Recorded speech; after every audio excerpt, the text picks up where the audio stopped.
ഒറ്റയ്ക്കെല്ലാം ചെയ്യുന്നത്.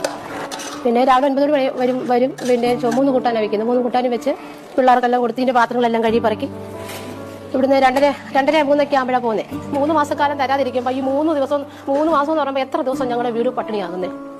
ഞങ്ങളോട് ചെയ്യുന്ന മകപാവമായി ഇങ്ങനെ ചെയ്യുന്നത്. ഞങ്ങളോട് കുഞ്ഞുങ്ങൾക്കുള്ള കാര്യങ്ങൾ മുടങ്ങാതെ എങ്ങനെയാണെന്ന് പറഞ്ഞാൽ കാട്ടിക്കൂട്ടി ഉച്ചയാകുമ്പോഴത്തേന് എങ്ങനെയാലും ഒരുക്കി വെക്കുന്നുണ്ട്. നിങ്ങളുടെ കാര്യത്തിന് വരെ മുടക്കം വന്നിട്ടില്ല. കുഞ്ഞുങ്ങൾക്ക് അന്നം മുടക്കാറില്ല.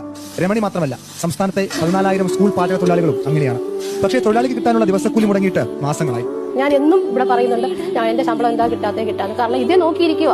വീട്ടിൽ ചെലവുണ്ട്, വയ്യാത്തൊരു അമ്മയുണ്ട്, അവർക്കൊക്കെ മരുന്ന് വേണം. ഞാൻ ആ പൈസ ഇല്ലാത്തവരും തെണ്ടും. ഞാൻ വീടുകളെല്ലാം ഞാൻ 500 തരാം, 1000 തരാം. ഈ സ്കൂളിൽ നിന്ന് തന്നെ ഞാൻ എത്രയോ ടീച്ചർമാരുടെ കയ്യിൽ നിന്ന് ഞാൻ മേടിച്ചിട്ട് പോയിട്ടുണ്ട് പൈസ. എനിക്ക് പിന്നീട് കൊടുക്കാനും അവർക്ക് പറ്റുന്നില്ല. കാരണം ഇതുകൊണ്ട് എനിക്ക് തികയുന്നില്ല.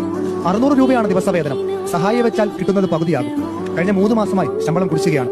500 കുട്ടികൾക്ക് ഒരു പാചക തൊഴിലാളി എന്നതാണ് സർക്കാരിന്റെ വിചിത്രമായ അനുവാദം. അങ്ങനെ പണിയെടുപ്പിച്ചിട്ടാണ് ശമ്പളമില്ലെന്ന് പറയുന്നത്.